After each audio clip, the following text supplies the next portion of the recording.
Today's daf we're going to be learning in Nedarim daf nun. We have a lot of good stories today, some repeat stories that we've already seen, which is always fun, and we can see also some of the differences between them. Today's daf is sponsored by Helen Danzak in loving memory of her father on his 31st year at site. When I think of him, I remember his gentle nature, his love of family, and his support of Jewish causes. Today's daf is sponsored by Alana Friedman in memory of her grandmother's year at site, Chaya Chana Bat Harav Avraham Yaakov. She was a true Eshachayil and Balat Chesed. I still miss her 38 years later. Today's daf is sponsored by Esther Kremer in memory of her father, Manny Gross, Yehuda Menachem ben Avraham, to mark the end of his shloshim. Okay, reminder that the Circle of Friends campaign is up. Again, everyone's part of Hadron's services, whether or not you join the Circle of Friends, but I would love it if people join, help support Hadron's activities and work. Okay, with that, we will get started. I would like to remind you where we were. We started with the story of Rabbi Yehuda and his wife. And we talked about Rabbi Yehuda. I'll just remind you, this is Rabbi Yehuda Rabbi Eli, who's the regular Rabbi Yehuda that you see in the Gemara. That's not Rabbi Yehuda HaNasi, who's actually very wealthy. We'll see stories about that at the end of today's daf.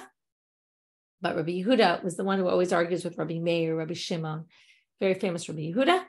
He was very poor. His wife made this one cloak that they would share, okay, because they were so poor. And then one day, Rabbi Shimon ben Gamliel made a ta'anit, and everyone was supposed to come to pray, and he didn't come to pray. Remember, his wife would go out to the shuk with it, and he would go to pray.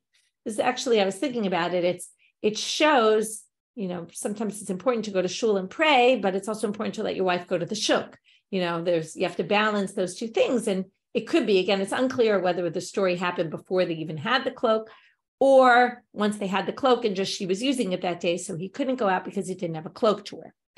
So Rabbi Shimon ben Gamliel realizes, and he sends someone, right? Or maybe he didn't realize, but they told Rabbi Shimon ben Gamliel. Remember, he's the son of Rabbi Gamliel, who was very wealthy. Remember the whole story with him and Rabbi Yehoshua, and he says, your walls are black, and the famous story where he gets kicked out, where he embarrasses Rabbi Yehoshua, and then he finally tries to appease him, and he says, your walls are black, and Rabbi Yehoshua says, don't you understand? I'm poor, right? Like, not everybody lives like you do. Anyway, lo'ile kisuye. So they said to him, look, he doesn't have anything to wear. Shadrole glima. So they sent him a glima at the bottom of Mem Tedamabet, where we ended yesterday, and I was rereading the last few lines, velo kabila, and he wouldn't accept it. He was too proud, I guess, and he also, and I think number one, you see here, it was too proud to take their charity, but also it was more than pride. It was really, I'm okay with who I am and what I am and what my limitations are. Dalit Sipta. Now he wanted to show them, he didn't want to embarrass them and say thanks, but no thanks. So he wanted to show them, I don't need your cloak because I have enough means. And he's sitting on a machzelet, on a mat, and he picks up the mat to show, must be where he hid his money, to show, look, I have money. It's not like I can't afford it, even though he really didn't have money and he really couldn't afford it. So he picks up the mat, and it doesn't say this in the Gemara, but the commentaries explain, if you look in the Ran, first let's look in the Gemara. He says to the Shaliach, he says, look what's in here. And the Ran says it was ma'aseh nisim hava. In other words, a miracle happened, and he had all this money under the mat. He's saying, look, I don't need your cloak. I have my own money. But then he has to explain, if I have my own money, why don't I have a cloak to go out with in? He says, but you know what? I don't want to get any benefit from this world. I'm what we say in Hebrew, mistapek b'mu'at. I'm satisfied with just a little bit. That's fine for me. And that's what he says. So this story, just like in the upcoming story, is going to show that there were rabbis who had very little and yet were satisfied with the little that they had. So the next famous story we get to is a story we all know, probably learned it way before you learned Gemara, which is the story of Rabbi Akiva and his wife Rachel. And we also learned it in Masechet Ketubot not so long ago. And we're going to see, I'm going to try to point out as we learn what the differences are between the version in Ketubot, if you remember, was on Daf Samach Bet, with all those stories of the rabbis who went away for years to learn. Rabbi Akiva was a shepherd. He started out his life as a simple shepherd. He wasn't learned at all. And we already get into the story, a little bit into the story. In Ketubot, we find out he was the ro'eh, he was the shepherd of Kalba Savua. Kalba Savua, the name Kalba Savua is a weird name. Some people, it sounds like a dog who's satiated. So some people say the reason he was called that is because people who were starving like a dog would come to him and he would feed them. Okay, which is a little bit ironic because he was the guy who fed everybody. And in the end, he basically cuts his daughter off and causes Rabbi Akiva and his wife to live in poverty. So anyway, we get to the story.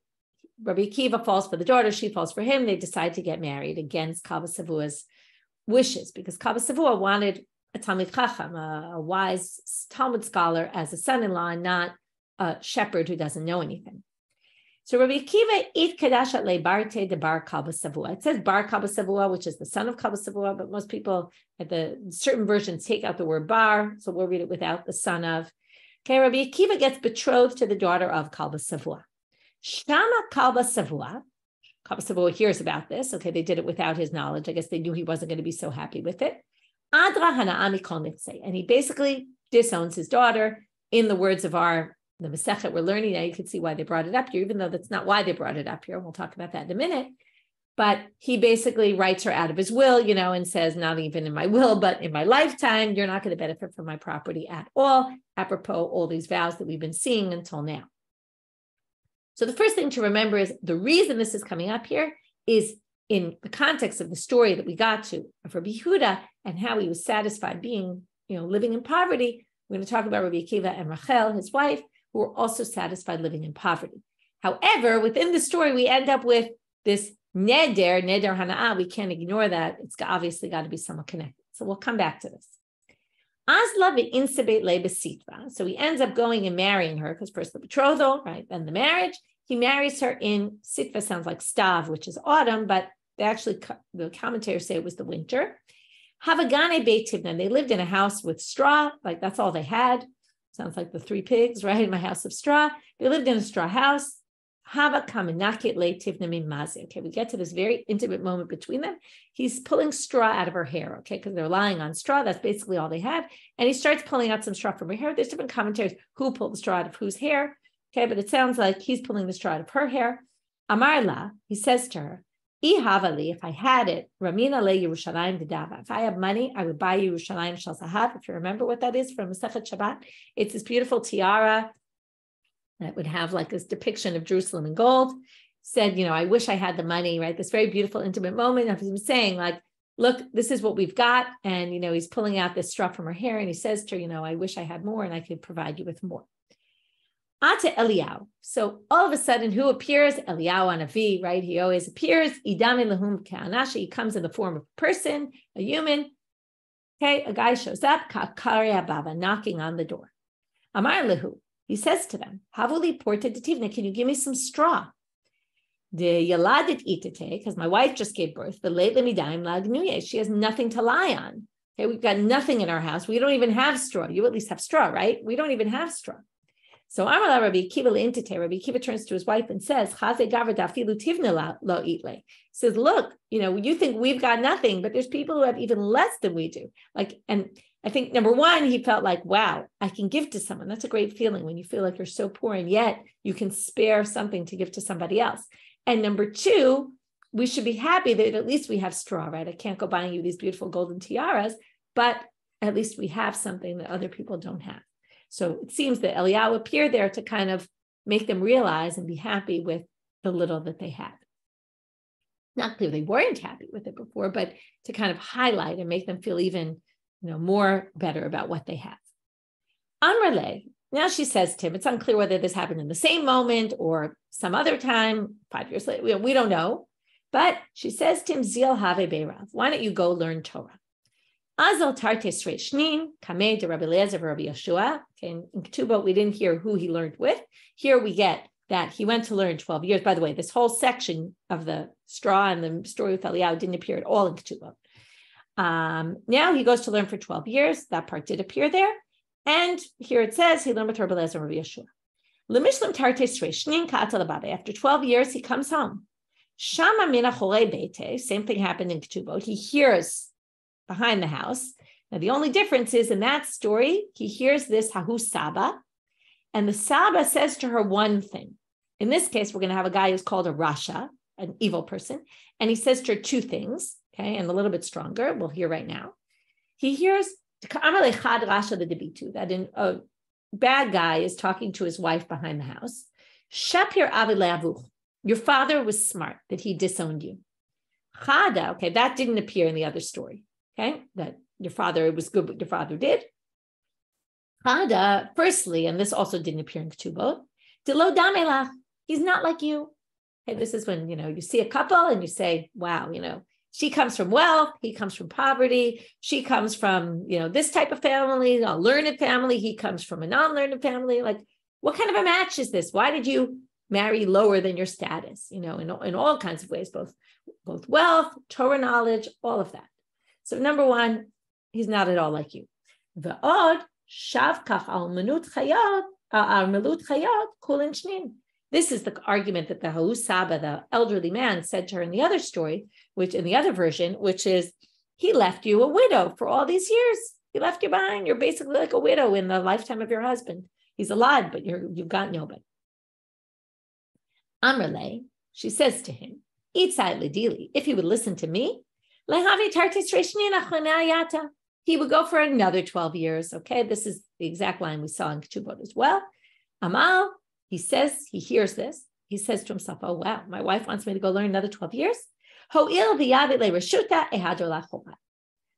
since she's giving me permission, I'm going to go right back. Crazy part of the story is he doesn't even go and say hello to her. Crazy, right? Stay the night, nothing. Okay, it's hard to imagine the story. First of all, you have to remember these stories didn't exactly happen the way they're told. This is a story. Some of the commentaries say this shows how important it is to have what we call retzef, continuity with learning without any breaks. You come back, it would have, and if you think about it, take it one step farther, or maybe this is what they mean, which is when you're involved in something that's difficult. So as long as you're in it, you're in it. As soon as you leave it and then come back, right, it's much harder because while your head is in it, you can manage it. But as soon as he gets back, could you imagine what it would be like that next day trying to leave home again, right? It would be really, really challenging. So could be that it was just easier for him to just not see her. Okay, even though it's hard to imagine, right? You would think at least come say hello. So now what happens? He goes for another 12 years. He was another 12 years there. He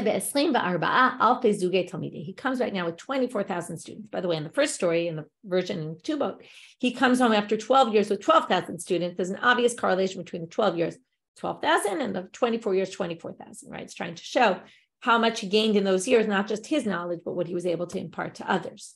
Again, these are exaggerated numbers, and that's clear. So the whole world, also a bit of an exaggeration, comes out to greet him, right? It means everyone in the town, maybe everyone in the nearby town, they heard a big Talmid Chacham is coming.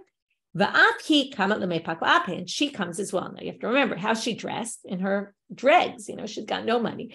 Forget they were poor before, and then her husband left. She had nobody giving her any money. Her father had disowned her.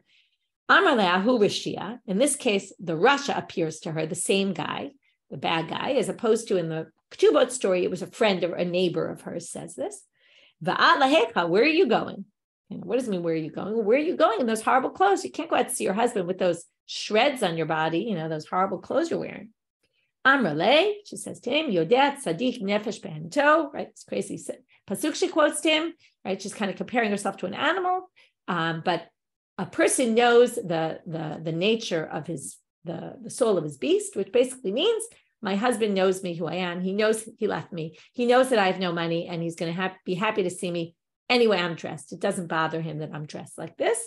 I was thinking in terms of the fact that she says, right, in the English language, we use it like to know your beast. Like we use the same thing when also you're talking about people. It's a term that's used as well. So I don't think it's like a negative term that she's calling herself a beast. It's just a way of speaking.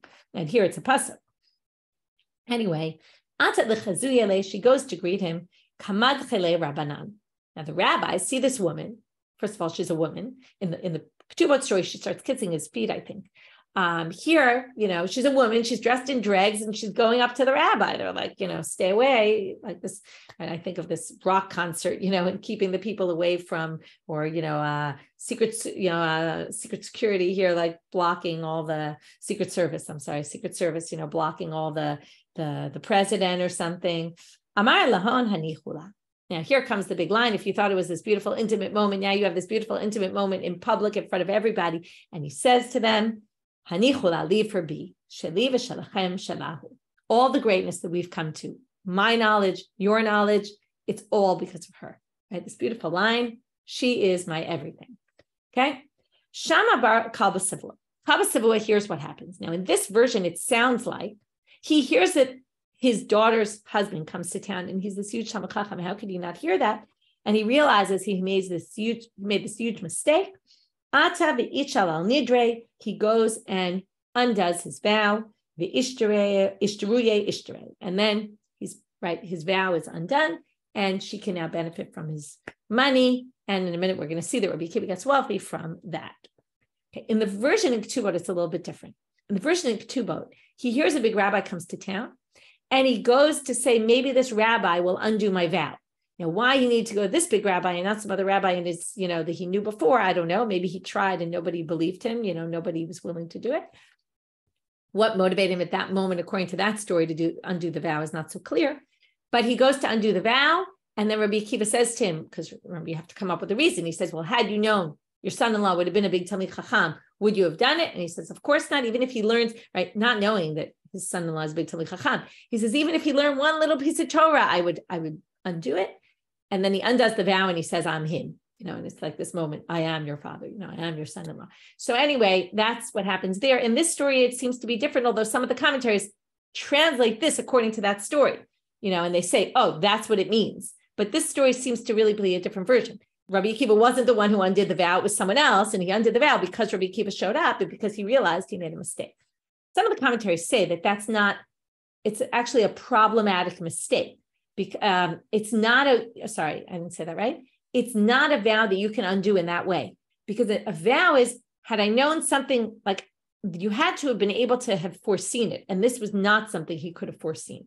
It had to be something that theoretically he could have foreseen in the future. And so some people say maybe there was the potential in Rabbi Akiva at the time, just it could have been seen, he just didn't notice it. But I don't know, there's like a little bit of halachic question there about how he really undid this neder in this manner. Okay, that's the end of the story. Again, let's talk about what the point of the story is. So the point of the story, just like the previous story seems to be, here's people who were very poor and they were okay with their poverty. Okay, in the end, they both get rich, right? That's what's funny about the story. And this is classic, right? And I know kids always used to come home from school and all the stories where, the poor person who then becomes rich, and it's, it's like the classic story, even though it's kind of funny because the whole thing is, it's okay you could be okay with your poverty, but then you'll get rewarded that you'll be rich. But again, everyone's always into the idea of rewards, and that always encourages people in these stories. It's like the typical style of the story. But I think that what's also going on here is something else. The whole Masechet is about mudal hana'ah, right? So it can't be that this story is just here because it got here, because we got to the Rabbi Yehuda story, because we were talking about Rabbi Yehuda about something else, and because, all these tangents. But the story is about this disowning people, right? And the whole, which is all we've been talking about in this Masechet, about someone getting angry and out of anger saying, I won't let you have my wealth, access to any of my stuff. And I think maybe it's a little bit of a critique on the society where these vows are being made. We already seen many times that they're critical of people making these vows. And I think what they're trying to say, all these vows for the most part are you can't benefit financially from me. And it's saying like finances aren't the center of the world, the center of the universe, and that you shouldn't, number one, you shouldn't get angry at people. And when you get angry, you're not letting them access your money. Like what's money anyway? People can be happy without your money. Like they don't need you. You think you're so great. Oh, well, you can't have my money.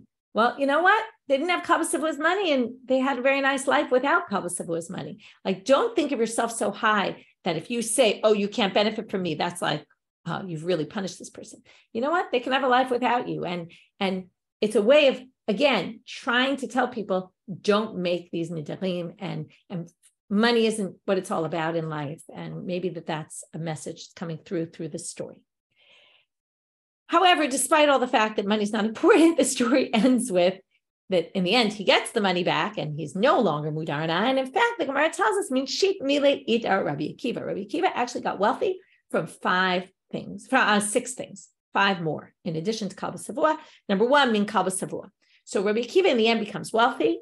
It's one of the things, if you remember, when they try to figure out who's going to take over, when that story I just mentioned about Rabban Gamliel and Rabbi Yehoshua, so they look and they try to see who can take over, and Rabbi Akiva is one of the options. And in the end, they take Rabbi Lazar ben Azariah because he has zchut avot, and his fathers were good rabbis, and he also has wealth. Rabbi Akiva had the wealth, but he didn't have the zchut avot, right? Because he came from a family of non-learned people. So, but he was already wealthy at that point. And we're going to see all where his wealth came from. So number one, he was the son of Kalba Savua, who in the end undoes his neder, his vow. Min ayala desfinata. Okay, the ram on a boat. What is this exactly? Desfinata avdile min anina. There's this thing at the front of the boats that looks like either in the shape of a sheep or a ram or something like that. Zim nachada anshuya al kef yama. Atahu eshkeche. There was this thing on the front of the boat, on the bow of the ship, and people would put their money in it, like to protect it. And like if the boat started swaying and things started falling over, this part would still be there.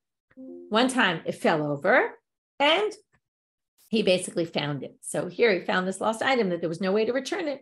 So he got wealth from there. Number three, min gavza, from a log. What's the log and how do you get wealthy from a log? So he gave 4 zuzim to the sailors. He said, please bring me something. They found nothing other than a log on the, washed up on the shore. They brought it to him. It's unclear how to translate this. The Rashi, or, not really Rashi, but where it says Rashi on the page, says, the translation is, you should wait, keep this in the meantime until we find something better. Try to find you something else, but take this in the meantime. And it turns out the log was full of money. How do you end up with a log full of money? Here's the backstory. And the next line are the words demin dislukita, which most of the commentaries, like the version of the text that's corrected, should read, those words appear now, which is there was a boat that sunk that was from Disrukita, it was Yishmaelim merchants. Okay, so there were these merchants that had their boat sunk. The kula iska have a machibahu gavza. What happened was they put all the money, and that's why are you in a boat? Usually you're doing trading. So they traded something. They came back in the boat. They had all the money from the trade, and they hid it all in this log. And then their boat drowned, and then the log sunk. And he found it basically floating on the shore. This reminds me, one time I was out in the middle of the Far East somewhere, and we were in a water kind of hike, and all of a sudden we found a GoPro, like it just floated into our hands. It was crazy. The best thing about it was from someone in Florida or I don't remember where. And we actually, when you plug in a GoPro, you could find their address, and we actually found them and returned it. But it was like that idea that all of a sudden you're in the water, literally, and all of a sudden something like hit one of our legs, and picked it up, and it was a GoPro right in the middle of the water. It's crazy. So that's what happened to him. This log, kind of rolls over and rolls into him. I'm sorry, the sailors found this log. But because it was a log, it was heavy anyway. They didn't realize it was full of money. They thought it was heavy because it was a log. So they gave it to him heavy, not realizing it was full of money. And it turns out it was full of money. Min matronita. Okay, some of the Gemara explained until now all the stories.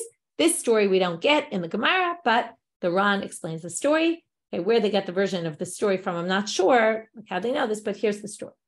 So let's look in the Ran, and we'll read it inside. Min matronita. So again, matronita is a Roman woman, a wealthy Roman woman. So one time Rabbi Akiva and his friends needed money, his students needed money. So they went to this wealthy Roman woman and they borrowed money. So she says to him, you'll be the borrower, no problem. Who are going to be the guarantors? Okay, clearly a bit of a story. In fact, the Roman woman would say this, but God and the water will be your guarantors. So she set a time, and when the time came, I'm not going to read the whole thing inside, he was sick and he couldn't show up. So what happens? So she goes to Sfat Hayam, because the Yam and God are the Arevim. So she goes to the water. She says, God, you know that Rabbi Akiva is sick. Okay, in some versions, she didn't know he was sick. She just saw he didn't show up. But either way, he's not here to pay back his loan. Okay, remember, it's you who's the guarantor. Miyad, at that same moment, across the water somewhere, nishtatet bito shel Kesar. So the daughter of the emperor, the Roman emperor, went crazy. She takes this big box full of beautiful stones, precious stones, and money, and she throws into the water. And obviously what happens, and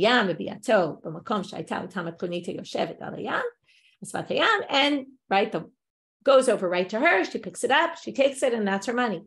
In the meantime, a few days later, or at some point, Rabbi Akiva comes to pay the money when he's no longer sick, and he comes to her, he pays the money, and she says, I already got my money, take back your money. And not only that, but I got way more than what you had borrowed, so here, take the extra. That's the version in the Ran. Okay, so from that, he got wealthy. Turning now to Amud Bet.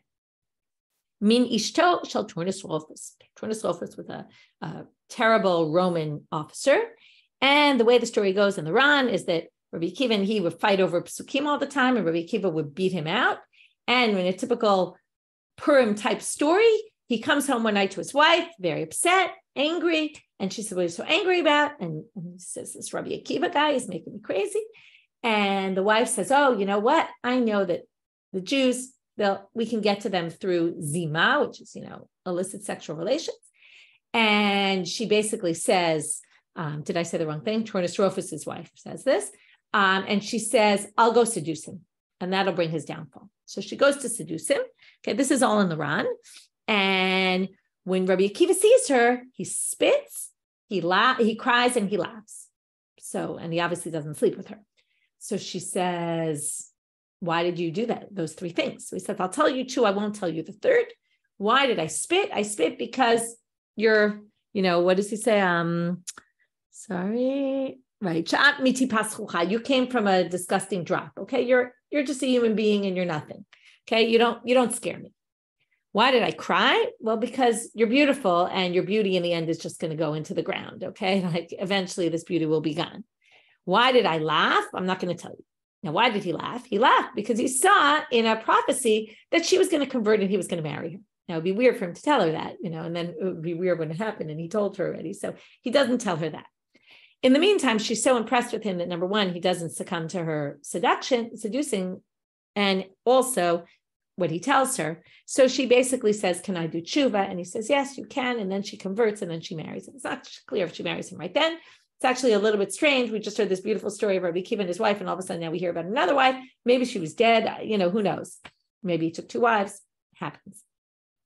And then why wealth? Because she brought a lot of wealth with her. Umin Ktia Bar Shalom. Interestingly, the commentaries here don't give the story, even though it's also a story in the Gemara. And if you look in the Rashi there, so Rashi says it's a story in Avodah Zarah 10b. So if you look there's the story about how the Roman emperor wanted to kill all the Jews, and Katia was a Roman guy, says to the emperor, comes up against him and says, you shouldn't kill them. It's not going to really do anything because there's Jews all over the world. You can't actually kill them all. And if you kill part of them, people will say, you're a cut-off nation because you only killed some of them and not all of them. And basically, they end up saying that we're going to kill this Katia guy, and they send him to be killed. And as he's going out to be killed, he says, I want to give all my money to Rabbi Akiva. Okay, so that's how Rabbi Akiva got his money from this guy. Okay, he also got Olam Haba in that moment. And then someone says, some people takes them all their lives to get Olam Haba, and he got Olam Haba, in a second by this one action, which obviously wasn't a simple action, caused his death, but he did get Olam Haba. Okay, so that's the end of this right now. I was thinking also another thing about all these stories is that everything gets flipped, right? Each story, Rabbi Akiva and Rachel, and then the father disowns them and then brings them back. Then all the money, it was someone's, it got moved to somebody else. Like things keep moving and the unexpected happens, right? Like exactly the opposite of what you expect. And maybe it's also similar to this idea of the neder and the undoing of the neder. And, sometimes you think this is the way to go, but it's actually the opposite way to go. You shouldn't get angry at people and be no der hana'ah, you should try to make peace with them. That might be the opposite approach. Like in the end, that's what we're looking for. So, right. Interesting that you're saying, Tina, that also it gets flipped in the end because all Rabbi Akiva students die. Even his story gets flipped, in a bad way. Okay.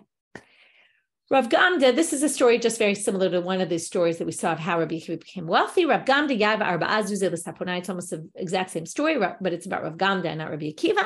He gave 4 zuzim to the sailors, La'atuye B'homidan, to bring him something. Lo eshkachu, they couldn't find anything. Ati le Bahon Kupa. They brought him a kof, a monkey. Ishtamit, the monkey ran away. Okay, as we know, monkeys are pretty smart. Al lecharta went into a big hole. Chafru batre, they dug to kind of find him in the hole. And then they found him sitting, like underneath him was this huge, beautiful pearl. And they gave Rav Gamda the whole thing because they said it was because of you that we found it, and they gave it to him. Amrale bat Kesar. Now we're moving on to different kinds of stories, although maybe there's a similarity here. Amrale bat Kesar le Rabbi Yehoshua ben Chanania. So the daughter of the Kesar, this, by the way, we also saw in Ta'anit. Okay, these are stories that repeat themselves. The daughter of the emperor says to Rabbi Yehoshua ben Chanania, who was very ugly, Torah mefu'ara b'kli mecho'al. How could there be such glorious Torah? If you say the Torah is so glorious, how could it possibly be that the Torah is held in such a disgusting utensil? Like, look at you, you're so ugly. Okay, it's a way of mocking the Torah. So Amar he says to her, Limdimi beit avuch. You can learn it from your father's house. But what do you put your wine in? We put them in earthenware vessels, which were considered not important vessels. You're the house of the emperor. Everybody else puts their wine in earthenware vessels, but you, the house of the emperor, does the same thing that everybody else does.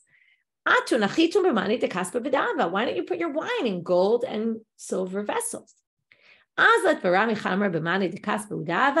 she puts all the wine in these beautiful gold and silver vessels. And obviously what happens is, right, wine doesn't live well in metal, doesn't survive well in metal, and it all gets ruined. The Torah is like that as well, which basically, it's the same theme, by the way, of the Rabbi Yehuda, the Rabbi Akiva, that you have to be humble. It's all about humility. Okay, the Torah lives better in these ugly vessels because people who are beautiful often are arrogant, and the Torah can't live inside an arrogant soul. So, to which the Gemara says, what do you mean though? Ha'ika shafirin ugamirin, but there's great rabbis who happen to be beautiful, like, for example, Rabbi Yochanan. He was known to be very beautiful. Amarla, ihabu snu habu gamirin tfei. He says, they might be great, but think about how much greater they would be if they were ugly. Okay, and basically saying they could even reach a higher state, like the highest state of learning Torah could be reached only by ugly people. Again, really by saying not arrogant people. You don't have to be ugly, but it's not to have that arrogance. Okay, another story about ugliness. So there's a woman who comes to be judged by Rav Yehuda in Nahardea. Ledina, okay, for judgment.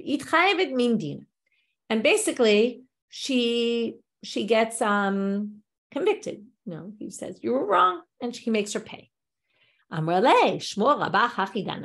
Would Shmuel, your rabbi, remember Rav Yehuda learned by Rav and Shmuel, she says, would Shmuel, your rabbi, have said the same thing? Amar la yadatle, did you know him? Amar le'im, she says, yeah, I knew him. And this is what I know about him. Gutza, he's short. Rabba Krese, he's fat. Ukam, he's dark, which was looked at as a bad thing in those days. Virabba shine, his teeth are huge. Okay, basically, he was ugly. Amar la lebezuyeka atit. What are you trying to embarrass my rabbi? Because you did that, I'm going to excommunicate you. And in fact, she explodes and dies. Interesting, explodes. Usually explodes means your stomach explodes, like the Sota woman. And here she was complaining his stomach was big, and she ends up exploding. The commentaries struggle a little bit with just because you're a nidui, you're going to die. So they claim that what's the whole idea of nidui? And this is why we had it in Ta'anit, because it's a story of, oh no, we didn't have this story in Ta'anit. Sorry, we had the previous story in Ta'anit. Anyway, so he excommunicates her, and the whole idea of excommunication is to get her to do tshuva. And she doesn't do tshuva. So because she doesn't do tshuva, she ends up dying from this sin of mocking Shmuel. Okay, but again, it's the same idea that Shmuel, who's this great Talmid Chacham, and all of a sudden now we find out he was really ugly. But that's okay with us because that's what we're trying to say. Okay, because it's all about humility, and you generally will find humility again. Just like you have to remember these stories are said in extreme ways. That's why I was kind of laughing about the stories. They always tell the kids in school, the rich guy, the poor guy, and then he always becomes rich. It's not to mean you can stay poor. That's also fine. It's not. You can be rich and be humble. You can be all these things. You can You can be beautiful and knowledgeable. It's trying to get at concepts and bringing extreme examples to show concepts of humility. That's the main important thing here. And again, humility is really the opposite of someone who takes a vow, because what's taking a vow? I'm so important that I'm going to forbid you to get benefit from me, and as if that's like the end of the world, right? So it's really all the antithesis to Nedarim. Mutar bebeitza tormita. Okay, we're getting back to our eggs. And even though you think, oh, now we're getting into maybe more halachic stuff, no, we're not. We're going to get back to stories as well. So if you remember, if you say tavshil, cooked dish, you can eat this beitza tormita. So what is a beitza tormita? My beitza tormita, Amar Shmuel. Avda da'avile shave alpha dinare. A servant who knows how to cook this is worth 1,000 dinarim, meaning it's very rare that people know how to do this. What's so unique about it? Well, ma'ayla alpha zimna b'maya chamime. You put it 1,000 times in hot water, the alpha zimna b'maya karire, and then 1,000 times in cold water. Ad mitzutra, until it shrinks so little, ke'echa debala yata, you could swallow the entire thing in one gulp. V'im eat kiva. Now, what's so unique about it? Well, if you have a lesion in your intestines, sarich ala. Sounds like a modern type of medication. Okay, amazing that they did this in those days. The egg would stick to the lesion would stick to the egg as it goes through the body. V'kadnafka, I don't know exactly how they did this, but when it left the body, they would check their feces or something. Va'atya, when it would come out, yada asya mai sama mitbayu b'mai mitase. The doctor would then be able to look at it, because you could see the lesion, almost like doing a biopsy, right? You could test the lesion because it would come out with the egg attached to the egg. And then you'd be able to figure out what is in the person's body and therefore what cure they would need. So it's like some modern type of way of figuring out how to cure whatever disease this person had. Okay, Shmuel have a badik nafshe bekulcha. He would do this test. Now, some people think a kulcha, it's not clear what it is. Some people think a kulcha is the same thing as the egg. It's just another word for it, that he would use this. But many people say, no. Kulcha is from the word kelach. Kelach is like the stem. He would use the stem of perhaps a cabbage or something like that, and he would swallow it whole, as opposed to the egg, which is very small and got swallowed. This was very difficult to swallow. And as a result, because it was so difficult to swallow, in other words, that's what remember Shmuel was a doctor. So he would swallow it in order to figure out what the problem was. And when he would do this, so everyone in his house would, get the exact translation, they would cover their hair or something. They would be like, oh my God, I can't look. It's so painful to watch this go on. Okay, it was a very painful process. Tanan hatam. Hayahu says, so now we quote a Mishna Maschot. Hayahu said beklufsin lo yochal bebinot sheva. Bebinot sheva lo yochal beklufsin. If you're picking figs, you're a worker in the field, you're allowed to eat the figs that you're picking. Now, if you're picking figs, you can eat figs in the field while you're picking. But here, and also without taking maser. But here they say if you're picking klufsin, which is a type of figs, you can't eat the benot sheva type. And if you're picking the benot sheva type of figs, then you can't eat the klufsin type. So my klufsin, what is the klufsin? Mina de te'ene da'avde min hon lafte. It's a type of fig that they would make compote with. Ha'u gavra diyav avda lechavre la'gmure alpha mine lafte. So now there was this guy. Now, why is this here? Because just like the beitza tormita, this was some unique dish that people would make, and it was, a delicacy. So he went to someone to teach him. He hired someone to teach his servant how to make 1,000 different types of dishes from this klufsin. Okay, so let's read the words again. Ha'u gavra, there was a guy. Diyav avda lechavre. He gave his servant to his friend, meaning he hired his friend, right, to cooking classes. La'gmure mine alpha mine lafte. Okay, to learn how to make 1,000 different types of dishes with this, different types of compote. Hard to imagine there's 1,000 types of dishes. Anyway, what happened? Admire timnimea. He only taught him 800, as if that's not enough. So he taught him 800 different types of dishes, but he didn't teach him 1,000. Again, we're getting an exaggerated story here. Azmine ledina lekamid Rebbi. So he calls him to judgment. He says, I hired you to teach me 1,000. You only taught me 800, right? It's like you take a cooking class and they say, we're going to teach you 10 dishes and they only teach you 8 of them. He's like, I didn't get my money's worth.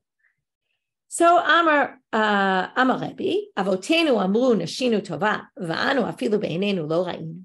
Says our father said, we didn't get enough goodness. And what, this isn't enough goodness? Like, what are you, crazy? Like, you've gotten the best.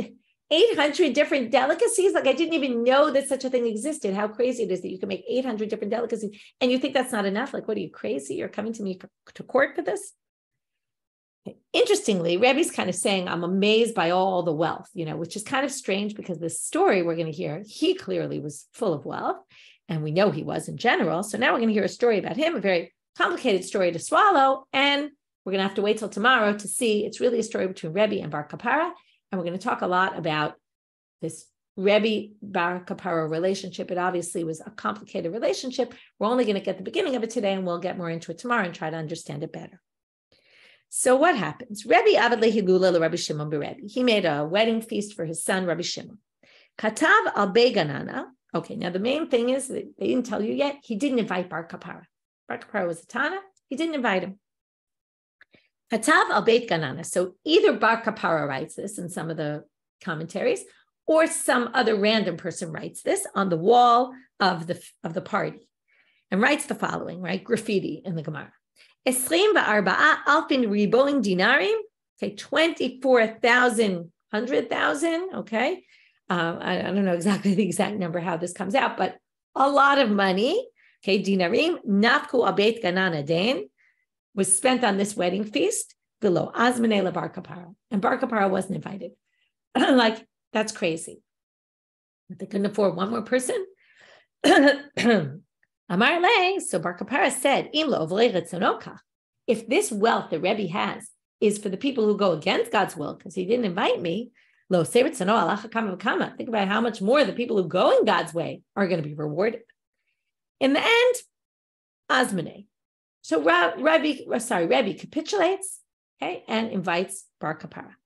Amar, right, we're going to have to figure out tomorrow why he didn't want to invite Bar Kapara, what the issue was. Amar, so after Bar Kapara gets invited, now he switches his statement. He says the following. He says, if they do Ritzono, the Ratzon of God, look how much they're rewarded in this world. Because look, now he invited me and look how much wealth he has, all the more so how much they're going to get rewarded in the world to come. And with that, we'll end here because the next story kind of starts the next thing. But we're going to see a slew of stories of Rebbe and Bar Kapara. We're going to try to figure out, why did Rebbe invite Bar Kapara in the beginning? Was it the right thing that he invited him in the end? And like, what goes on between them and what's the tension between them? And with that, you'll have to wait till tomorrow. Wishing everybody a great day.